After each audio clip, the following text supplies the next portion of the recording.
ló ń bẹ̀ ní pé mẹ́ta àwọn ayapọ̀ náà Al-Qur'an bẹ̀tẹ̀ àyà mẹ́tẹ̀ẹ̀ta yẹn wá jẹ́rìí sí pé nǹkan tí ó ṣẹlẹ̀ tí ó padà máa ṣẹlẹ̀ èyí tí ń ṣẹlẹ̀ síwájú tá a bá rí àwọn èyí tí yóò padà wá ṣẹlẹ̀ ọlọ́run ọba tàwa lólobó mbẹ́ làwa bá débi ọ̀rọ̀ mímọ̀ ọ̀rọ̀ íńtánẹ́ẹ̀tì ipe kí ni Islam rí sí ọ̀dà ni àbí ọ̀dà lọ́jà wa lọ látara yìí pé íńtánẹ́ẹ̀tì kò ṣiṣẹ́ tí íńtánẹ́ẹ̀tì wa fẹ́ sí fún wa ìtú wa ń pè bẹ́ẹ̀ ní hilan íńtánẹ́ẹ̀tì ìkéde ni tó bá ajá pé ìkéde lọ́ba wa fún ajá sí pé a rí nínú tírà tiwa tí ń jẹ́ Al-Qur'an ipe ìkéde yìí ọlọ́run ọba ní ìmọ̀ ti gbáwájú ẹ̀ Al-Qur'an ti gbáwájú ẹ̀ nítorí anabi Ibrahim aleyhi salatu wa salam òun lọ́lọ́run ọba kọ́kọ́ lò ní ìṣẹ́ pé kó kéde ráyé nígbà tó parí Baitul Atiq tọ́lọ̀ wá ní pẹ̀rú. wa'azzin fin nasi bil hajji atuka rijala. ọlọ́run ó wá ní lọ́gùn Ibrahim wá ń bi ọlọ́run léèrè yìí pé oníkòwò ó pè wọ́n báwọn ó ṣe gbọ́ ọlọ́run ní pípè ní tiẹ̀. ọlọ́run tó bá ti pè wọ́n fa alẹ́ náà bàlá àwa láàmúdé tì gbọ́ wọn wọn á ló pípè njọ́ náà bí n ta sọ síwájú. ìpèpè ni tí anabi Ibrahim aleyhi salatu wa salam ó wá pípè gbogbo ayé wa gbọ́ ibi ń jásí pé ibi á kéde ó ti bẹ̀rẹ̀ láti bẹ́ẹ̀ ni iná ẹ̀ náà tó fi mọ̀ pé ìmọ̀ ti gba wájú Islam gbájú ní Al-Qur'an gbájú tó bá lọ sí Suratun Nisa aya 83. wa idha ja'ahum amrun min al-amni aw al-khawfi asahum bihi.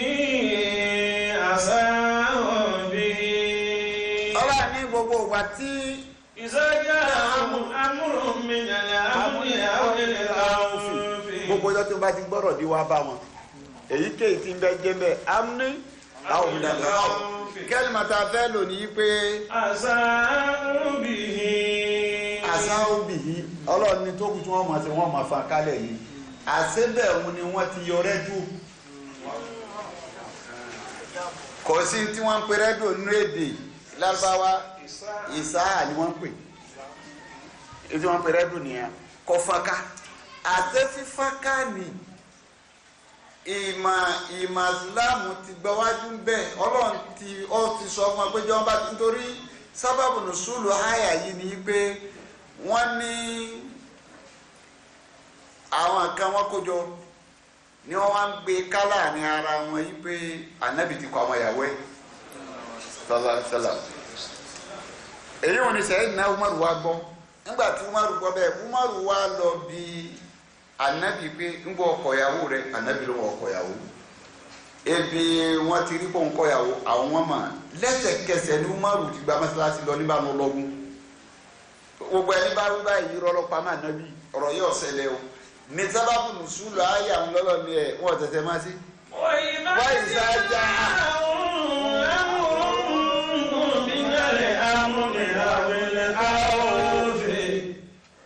ọlá ní ìgbàkígbà tọrọ bá ti dé máa gbọ́dọ̀ wọ adé wa bá wọn mínàlá àmì àwọn àmì wọn ń bẹ nù fọkànbalẹ̀ ní àbí wọn ń bẹ nù páyà ní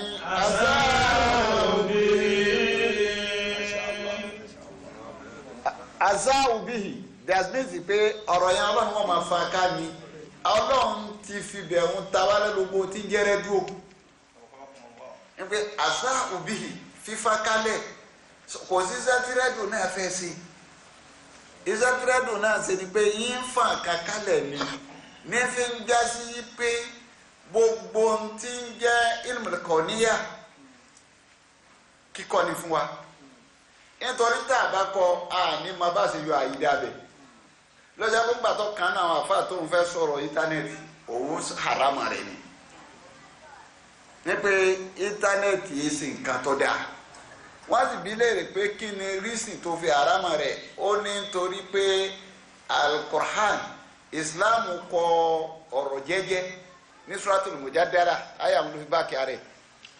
ويوم يبعثهم الله جميعا وينبئهم بما عملوا أحصاه الله ونسوه والله على كل شيء Aya kẹfà sáyà kẹwàá.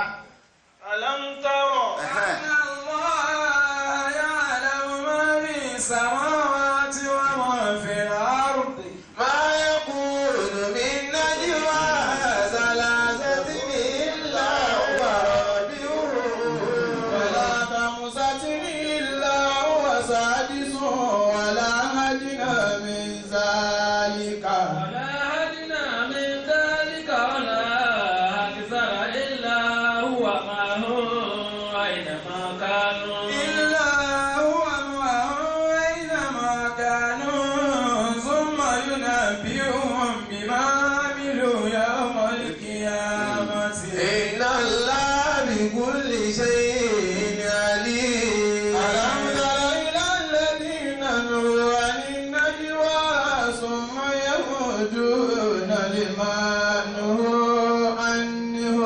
ويتنجون بالإثم والعدوان ومعصية الرسول وإذا جاءوك حيوك بما لم يحيك به الله ويقولون في أنفسهم لولا يعذبنا الله بما نقول حسبهم جهنم يصلونها حسبهم جهنم يصلونها فبئس المصير يا أيها الذين آمنوا إذا تناجيتم فلا تتناجوا بالإثم والعدوان ومعصية الرسول وتناجوا بالبر والتقوى واتقوا الله الذي إليه ترجعون من الشيطان ليحزن الذين آمنوا وليس بضرهم شيئا إنما النجوى من الشيطان ليحزن الذين آمنوا وليس بضرهم شيئا إلا بإذن الله وعلى الله فليتوكل المؤمنون. Ebi tá a fẹ́ lò lẹ̀ ojú wòye tàfà náà ni pé gbogbo ibi tọ́lọ̀ ti sọ̀rọ̀ ọ̀rọ̀ jẹ́jẹ́ nàìjíríà náà ń pè lọ́rọ̀ jẹ́jẹ́ ọ̀rọ̀ kẹ́lẹ́kẹ́lẹ́ ebi kọ̀dá. ألم تروا أن الله يعلم ما في السماوات وما في الأرض ما يكون من نجوى ثلاثة إلا هو Ebe kò sí bẹ́ẹ̀ ti الرابع fẹ́ sọ tó ń bọ́ jẹ́ ọ̀kan mo sì kejì bẹ́ẹ̀ jẹ́ méjì mo sì kẹta bẹ́ẹ̀ jẹ́ mẹ́ta mo sì kẹrin bẹ́ẹ̀ jẹ́ mẹ́rin mo jí márùn-ún. ولا أدنى من ذلك ولا Báàdẹ kéré gbàdẹ pọ̀ bẹ́ẹ̀ lèmi Ọlọ́run wà pẹ̀lú yín àyà yẹn lòún dì mú àti gbogbo ń tọrọ mọ́ ọwọ́ àwò yìí pé kò sí tí ń jẹ́ íńtánẹ́ẹ̀tì nàìjíríà ni ọ̀rọ̀ kẹ́lẹ́kẹ́lẹ́ ni ọ̀rọ̀ téèyàn méjì ọmọ bára wọn sọ tẹ́nìkẹ́ tó ní gbọ́ bàbá jòkó tí ọ ní tí wọ́n ń sáàtì ní ìsìn ọ̀kọ́ àmì bá tiẹ̀ jẹ́ ní òlè mọ́ wọ́n sì máa rẹ́rìn èèyàn ni òun wá mú jáde yí pé kò dáa ìgbà tó ń wá mú wá èyí tí wọ́n jẹ́ ojú àtún násọ̀rù tí wá ní pé ọ̀dà àgbà ọ̀rọ̀ àfáà yẹn wọlé pé kò gbìyànjú ọpọlọ o àmọ́ àwọ̀ faramọ́ ntí ó sì jẹ́ afaramọ́ náà àdúrà náà láti faramọ́ níta àfi afaramọ́ wa padà sí Suratu Nisa 114. لا خير في كثير من نجواهم إلا من يعمل بصدقة أو معروف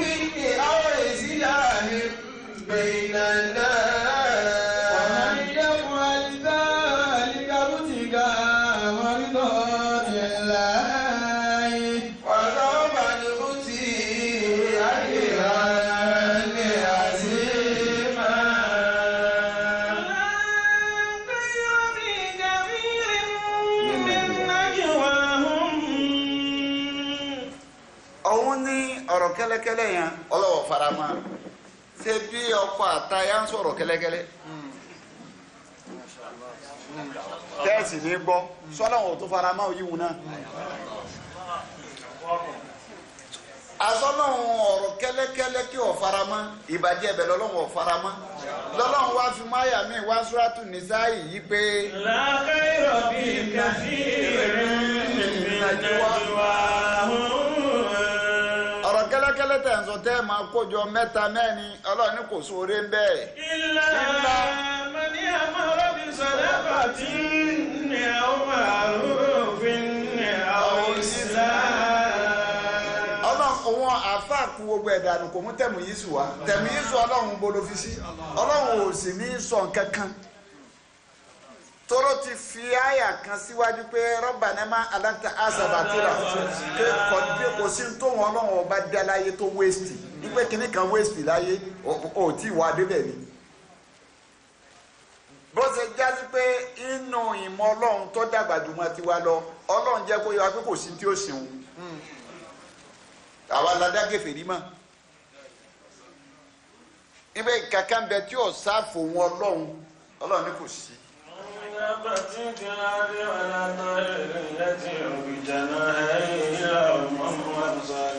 èyí wò kílì àrẹ.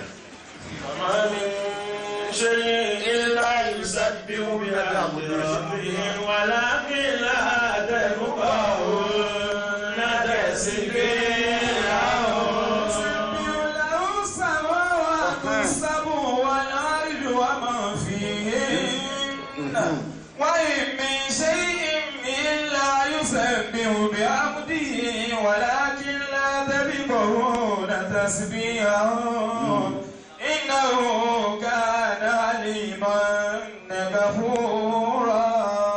Ọlọ́run ọba تسبح له سبع Lillahi. السماوات. ó ní gbogbo tí ń bẹnu sẹ́mà méjèèjì. تسبح له السماوات السبع والأرض وما فيهن. Ọlọ́run ní sẹ́mà méjèèjì àtìlẹ̀ méjèèjì gbogbo tí ń bẹ náà kò sẹ́ni wọ́n ń ṣàfọ̀mọ́ fún èmi Ọlọ́run ọba ni wọ́n ń ṣàfọ̀mọ́ fún. وإن من شيء إلا يسبح بحمده. Ọlọ́run ní kò sẹ́kùn kankan mi. وإن من شيء Ọlọ́run ní kò sẹ́kù kínní kan nínú tọ́wọ́n Ọlọ́run ọba dá. إلا يسبح بحمده. tó wá sẹ́kùn kan náà tí ọmọ ṣàfọ̀mọ́ wọn Ọlọ́run gbogbo tó wọn Ọlọ́run ọba dá àwọn ń ṣàfọ̀mọ́ fún wọn Ọlọ́run. ولكن لا تفقهون تسبيحهم. Ọlọ́run ní lákín ṣùgbọ́n ẹ̀yin lẹ̀ mọ̀nà ilẹ̀ gbàgbọ́ yẹ ọ̀nà tí wọ́n gbà ṣàfọ̀mọ́ mi èmi gbọ́. Di ọlọ́run ọba lọ́sọ bẹ́ẹ̀, ó ní kò sí ogun tó wọn ọlọ́run ọba lóhun dá. Bí a máa ń sin wọn ọlọ́run ọba, bí a máa ń sin àpapọ̀ wọn ọlọ́run ọba. Ẹ̀yin lè mọ̀ bí wọ́n ti ń ṣe é pẹ̀lú ìbẹ̀rẹ̀ ọlọ́run ọba. ní òfin lè jọ rọrùn káka fárí yẹn lẹ́ẹ̀kan náà pé gèfèrí ni ọ́ ọ̀nà gèfèrí jì lànà mi lọ fún tọ́ bá mọ pèèyàn ní gèfèrí tọ́ kàfárà yẹn pé gèfèrí ni Ànábì ní ọ̀kan ṣẹlẹ̀ inú kọ́ padà sọ́dọ̀ rẹ̀ àbí kọ́ padà sọ́dọ̀ rẹ̀ ẹnì kó gbé ẹrù gèfèrí wù. èyàn ní jẹ́ pé Rabbana ma alakta asa batila kò sí nǹkan tó lọ́hùn dá nítorí kó wéṣì tí ọba ti sí tọ́ dá nítorí kó wéṣì ní fi ń já pé kò sí tí ò láǹfààní.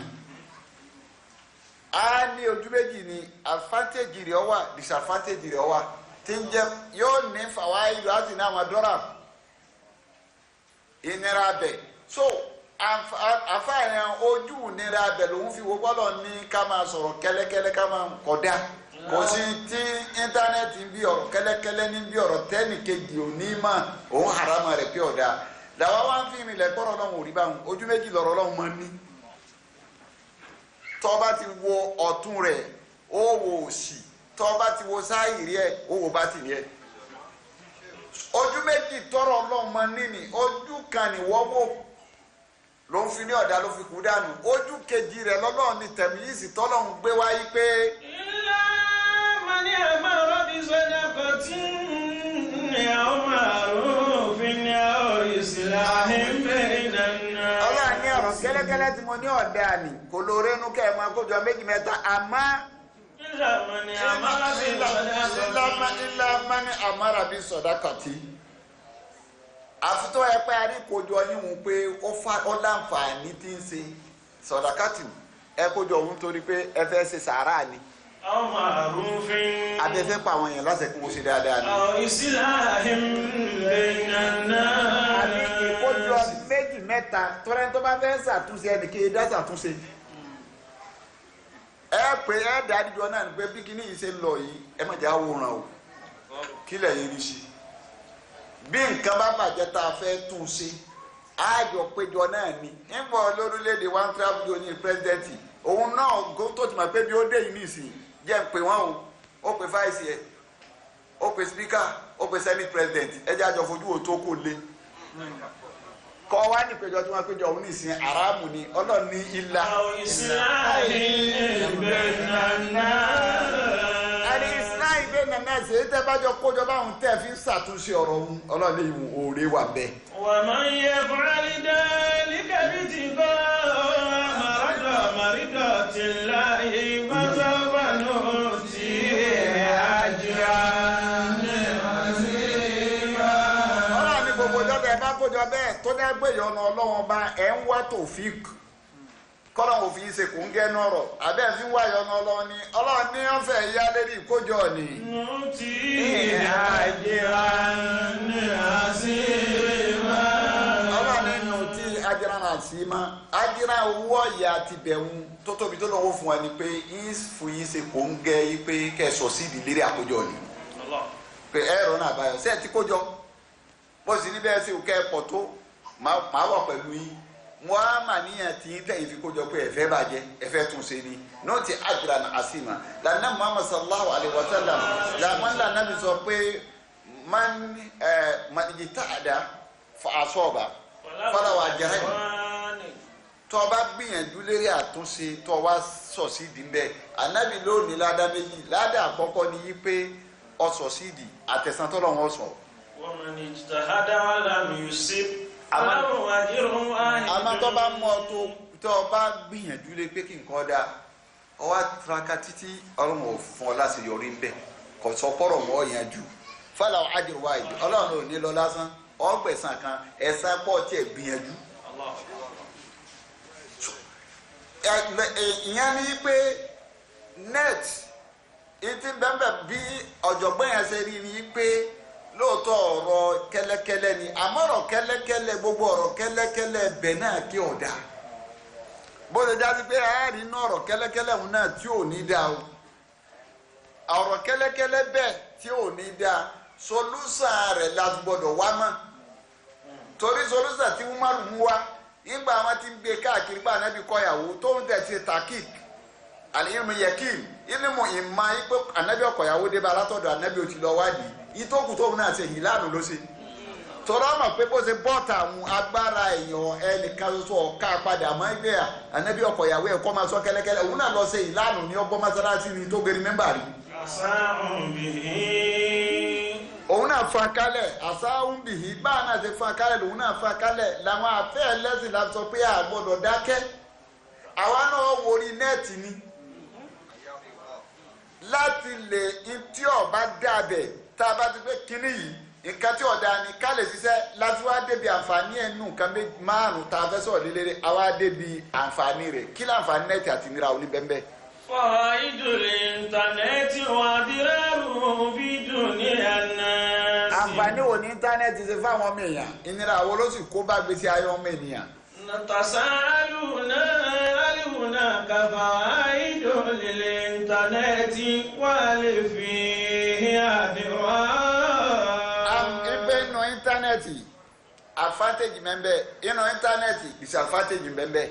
ونحن نودون أن نكشف اللهم عن بعض الحقائق التي لا تكتشف على بعض المسلمين نحو هذا الإنترنت. èyí ni ọjà lọ sí ilé ká sí àwọn èèyàn lójú gbogbo tí wọ́n fi ń gbà wọn apá kan tí wọ́n fi ń gbà wọn mùsùlùmí lójú ká sí wọn lójú ká tan ojú wọn síbi ntọ́wà ń bẹ̀ tí ọ̀dà àti ntọ́wà ń bẹ̀ tọ́da. ìnáwó ayé íńtánẹ́ẹ̀tì mísìlù sẹ́fìlẹ̀ sí wàsílà sùhàdé. ìtumọ̀ tá a fà fún kọ̀dọ̀ lọ́lọ́rọ̀ yìí àgbàfà ni ó ní íńtánẹ́ẹ̀tì ó lápèjúwe rẹ̀ ó lọ́dà gẹ́gẹ́ bí ìdá ń wá lójú méjì. قد يستقدم السارقون السيف من أجل الوصول إلى غايته وإرادته. ìdá yìí náà ló lè mú dání tọ́já sí pé torí pọ́pọ́sì tóun fẹ́ lò fún ló lè lò fún tó fi sọ̀síìdì tó fi débi tí ń lọ. وقد يكون السيف بأيدي المجاهدين في سبيل الله المدافعين عن دينه وبلادهم. ìdá yìí náà sì lẹni tó lọ jagun fẹ́sì mú dání tó fi dìfẹ́ǹdì ara rẹ̀ tẹ́sí fi fẹsẹ̀ rí lẹ̀ káwá sọ pé torí pé ó lè lo ìdá káwá ní wọn má lò mọ ìdá ọ̀dà. فإن إذن لا حكم للسيف في ذاته وإنما حكمه حكم مقاصده. àṣé tábà dájọ́ fún tá à ń pè ní ìdá àṣé kò ní ìdájọ́ kankan. ìdájọ́ ni tó bá lò fún pọ́pọ́sì tó torí ẹ̀ lò òun la fẹ́ bí ìdájọ́ ẹ̀ lélẹ́ni ó lò ó fún dáadáa ni àbò lò fún àìdá ní tó lè ṣe eré náà ló lè ṣe bí. ǹjẹ́ ohun tó lè ṣe eré náà ló lè ṣe bí dábàá gbé dájọ́ lórí ìdá ó bìnrin pé ohun tó bá fẹ́ lò fún tó bá lò fún ọ̀rẹ́ náà máa jẹ́ nǹkan tó lò fún. nítorí tó fi mọ̀ yí pé ìṣeré ṣe bí ọlọ́run sọ ọdún rẹ̀ fún anabi Suleiman pẹ̀lú àwọn irinṣẹ́ tí ń lò àwọn àlìjànnú tá anabi Suleiman ń lò alayhi salatu wa salam. ọlọ́run nínú àwọn tá ànábì Sulaimanu máa ń lò àwọn àdìyí bẹ́ẹ̀ nínú àwọn àdìjànú ìtọ́jú pé kí ni wọ́n ń ṣe wàmínà sàyàtì ni máa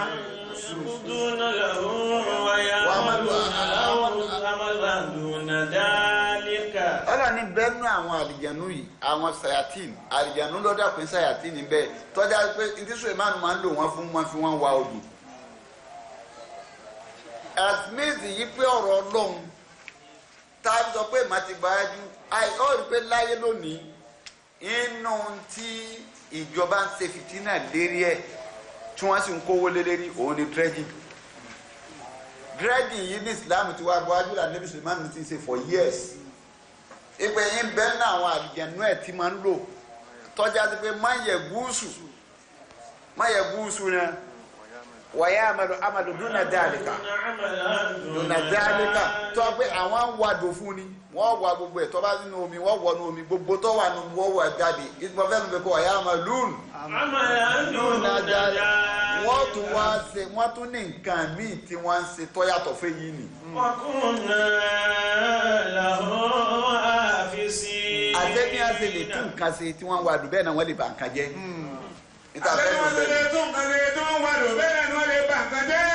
Ọlọ́run fúnra ẹ̀ sì ti kílẹ̀ àwọn yìí pé méjì ni wọ́n ní Suratul Jinn. Innal muslimuna wa minnal qasituna kunna ila kaidada. Ṣé ń dábí pé bí ìdá lórí tí ìdá yẹn wá lójú méjì wọ́n ń lò fúnre wọ́n ń lò fúnra kejì. وهكذا هذا الإنترنت أيها المسلمون إن من فوائده التواصل مع الآخرين من أي مكان في العالم. iná àǹfààní ẹnu yóò sọ ọ́ pọ̀ mọ́ ẹnì kejì níbikíbi tó ń kọ́ wà láyé. màmá báwùdà tìlímọ̀sáfàtù. bí ní àjò rẹ̀ ṣe wù kó jìnnà tó. وهذا توسل قد يكون في البيع والشراء. tawasulu yẹn máa ń ṣẹlẹ̀ níbi al-bay' was-shara'. íńtánẹ́ẹ̀tì ṣàǹfààní fọ́jà al-bay' was-shara'. ẹgbẹ́ íńtánẹ́ẹ̀tì inú sẹ́tí wọ́n fi íńtánẹ́ẹ̀tì ṣe nu àáfi rajà àáfi íńtánẹ́ẹ̀tì tajà nínú sẹ́tí ṣe ni. òun lọ́jà pé. وقد يكون التواصل عن طريق الإنترنت على الوصول على الأخبار المتباعدة. táà tó ti jẹ́ pé nínú tírà tiwa Islam ò sí ọjà títà léwọ̀ ká ṣòwò kò ṣe léwọ̀ láti sọ nínú Kùránì yìí pé.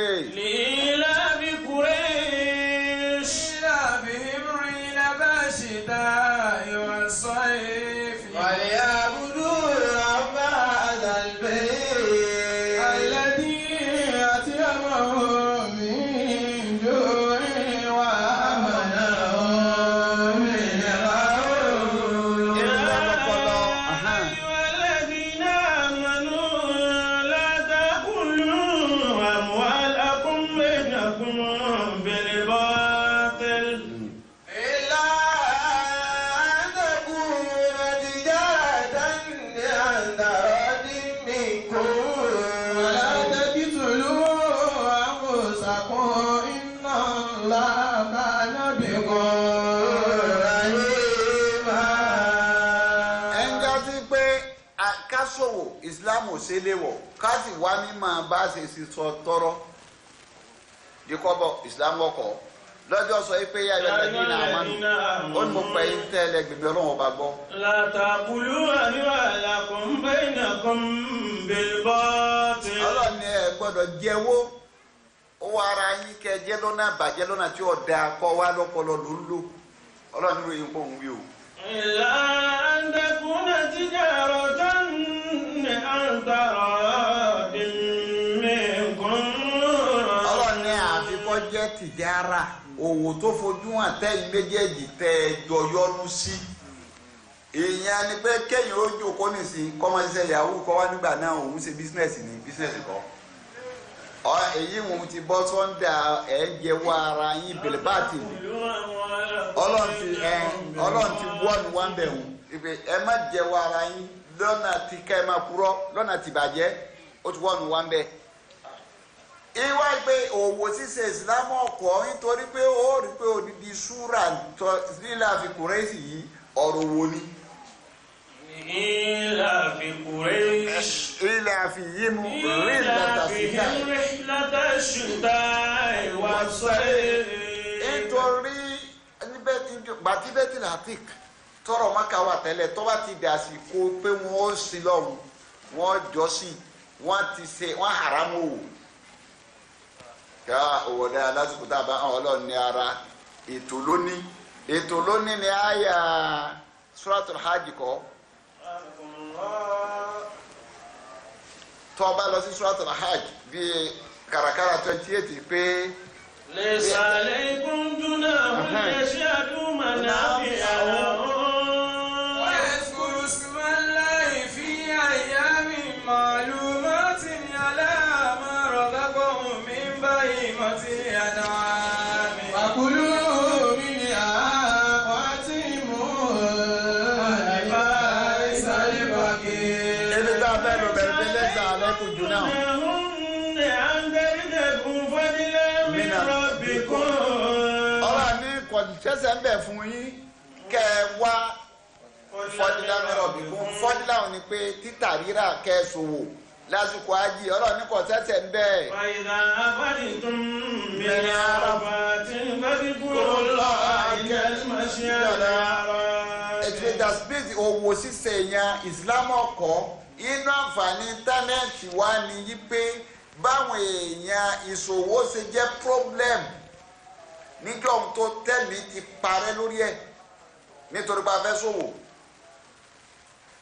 bí ẹni tá a sọ yí pé àǹfààní tọ́nà tó ní ẹ̀ní awádìí ìmọ̀ tó rà àǹfààní ọmọnìyàn ni tó sọ pé làkàdé alákìnnàlẹ̀ ẹ̀sán fi kábàdì yẹn problem wà fáwọn èèyàn nígbà tí mímẹ́ èdè àgbà látara pé a fẹ́ ṣe òwò tí ẹ̀mí sọnù lórí ẹ̀ tí dúkìá sọnù lórí ẹ̀ inú àǹfààní íńtánẹ́ẹ̀tì ni pé ó ti sun mọ́tò sí lónìí tọ́ bọ́ sórí ẹ̀ tọ́ ọ̀ọ́dà gbogbo tó o bá fẹ́ rà tí ó gbé wá fún ọ wá communicate pẹ̀lú wọn company tí wọ́n ti ṣe irú ọjà tá a nílẹ̀ ní èwo ni wọ́n fẹ́ bẹ́ẹ̀ eléyìí mo fẹ́ gbogbo lérí nẹ́ẹ̀tì náà lẹ́ẹ̀tì bára yín sọ̀rọ̀ iye tó fẹ́ nì quantity tó fẹ́ nì ọ̀sánwó ò ní kó omi tó wọ ọjà rẹ̀ ó sì wá bọ̀ inú àǹfààní tó nínú tó pé ńgbà tí méjì àgbà kò sí yìí tẹ́lẹ̀. Al-Islamu wal-ilmu Al-Islamu wal-ilmu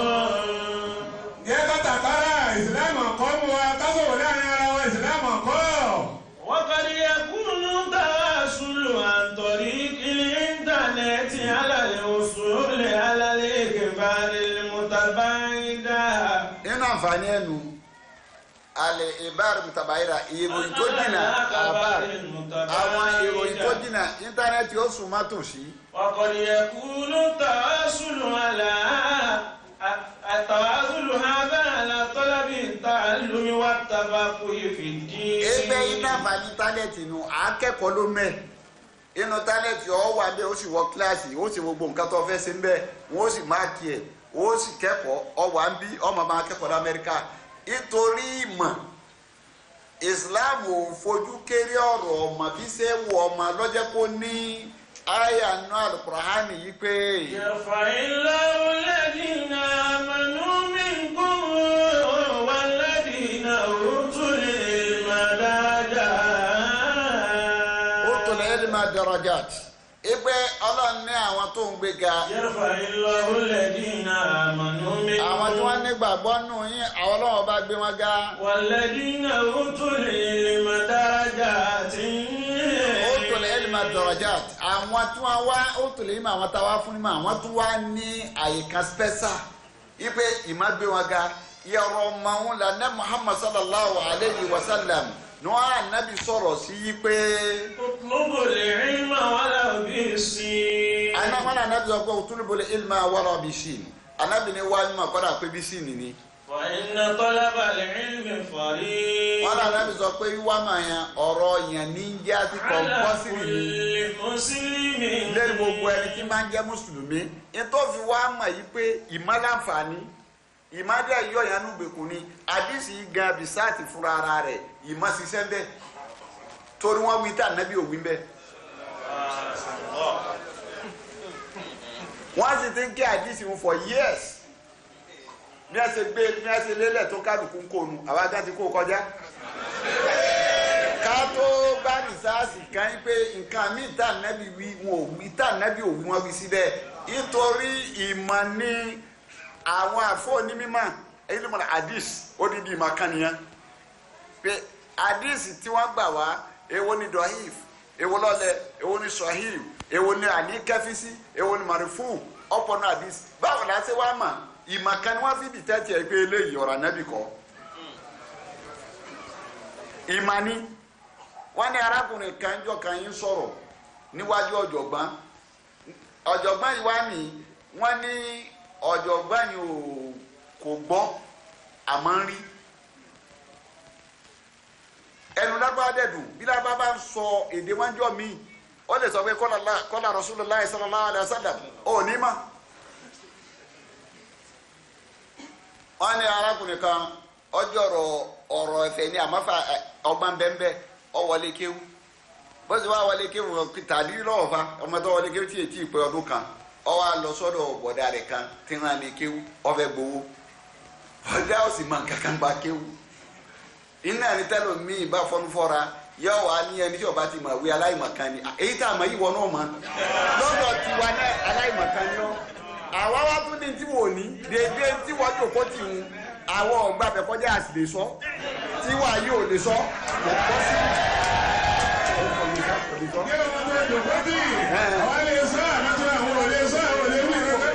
Kí ló fẹ́ wí mẹ́?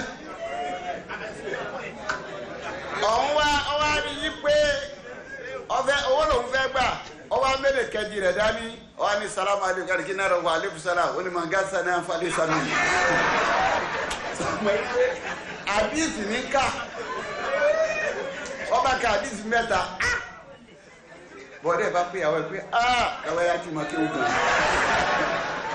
Nígbà ìmọ̀ rẹ̀ òkú dàgbà débẹ̀ àlè ìlímù wọ́n ti gbé nǹkan tí wọ́n fi wọ́n kalẹ̀. Ní ọgbọ́n bẹ́ẹ̀ ní mímọ́ àwọn ti gbé nǹkan tí wọ́n fi wọ́n kalẹ̀ lọ́dọ̀ àti máa sọ. Nǹkan tí wọ́n fi wọ́n àwọn ní máa ṣiṣẹ́ débẹ̀ lọ́jọ́ orí pé àdìsí yìí sẹ́ sọ ìwù nílò tọ́ lápá kan àmọ́dọ̀ yìí fún ní lápá kan. Nǹkan tó jẹ́ bẹ̀rẹ̀ yìí fún pé tí wọ́n fi bọ́ tà nẹ́bí òbí bọ́ ni yí pé ó lè Ànábì ni wá nígbà wà lọ́bì sí ní òsín bẹ́ẹ̀ Ànábì wí bẹ́ẹ̀. Kẹ̀lmẹ́tù wà lọ́bì sí ẹ wá ní ọ̀pọ̀lọpọ̀ pé sáínà lẹ́ẹ̀ bá wà lọ Ànábì ọ̀sọ́ bẹ́ẹ̀. wọ́n sallallahu alaihi wasallam wọ́n kì í yan bọ́ ni ojúlówó àdìsí tó bá ti gbé láti pé اطلب العلم فإن طلب العلم فريضة على كل مسلم. ojúlówó nù ìmọ̀ ní ọ̀dàgbà débẹ̀ káwa irinṣẹ́ ìmọ̀ ni wọ́n fi dìtẹ́tì ẹ̀gbọ́n ànábì ọ̀ṣọ́ba irú ẹ̀ lọ́jọ́ gbẹ̀yẹn wọ́n ní kò gbọ́ àmọ́ ń rí lọ́wọ́ arídágbáwá tí ń sọ̀rọ̀ lemọ́lemọ́ lọ́dọ̀ rẹ̀ ọlọ́rọ̀ ànábì ni wọ́n ń kọ́ àdìsí ànábì ọwọ́ ayé ti fọ̀rọ̀ ta rẹ̀ bọ́ wọ́n ní wọ́n fẹsẹ̀ janlẹ̀ lọ́wọ́ wọn sọ pé wọ́n fẹsẹ̀ janlẹ̀ ọgbọ́n tí ń wí ni ọwọ́ á ní pé gbogbo àti wọn bá ń ka ọ̀rọ̀ àndẹ́ Muhammad sallallahu alayhi wa sallam ipe tó bá yẹ pé sọ̀hí ọ̀rọ̀ ànábì ni ìmọ̀lẹ̀ kan máa ń bá jáde àmọ́ tọrọ lásán bá ti wọ̀ ọ́ ọ̀rọ̀ wọn kàn máa bọ́ọ̀lẹ̀ lásán ni tó o bá fẹ́ mọ òkúrò èèyàn tí èèyàn bá jòkó wájú rẹ nísìnyí tí bá ń purọ́ ọ́ gẹ̀ẹ́tẹ̀ lára nǹkan méjì àwọn tí wọ́n ní ní psychology ní ẹ fi máa mọ́kùrọ̀ ẹni tí ń sọ̀rọ̀ lágbára kó tẹ̀ lọ́rọ̀ ọmọ sọ́dà alẹ́ ni ẹni tí ń gbọ́rọ̀ lọ lágbára láti tẹ̀lé ọ̀rọ̀ tó kùrọ̀ bá wà wájú rẹ tó bá kọ́ fẹ́ parọ́ tí ì sọ̀rọ̀ tó dáa lójú kò ní ní confidence yà wá wá yìí abẹ́nu fẹ́ sọ̀rọ̀ rẹ̀ ń bọ́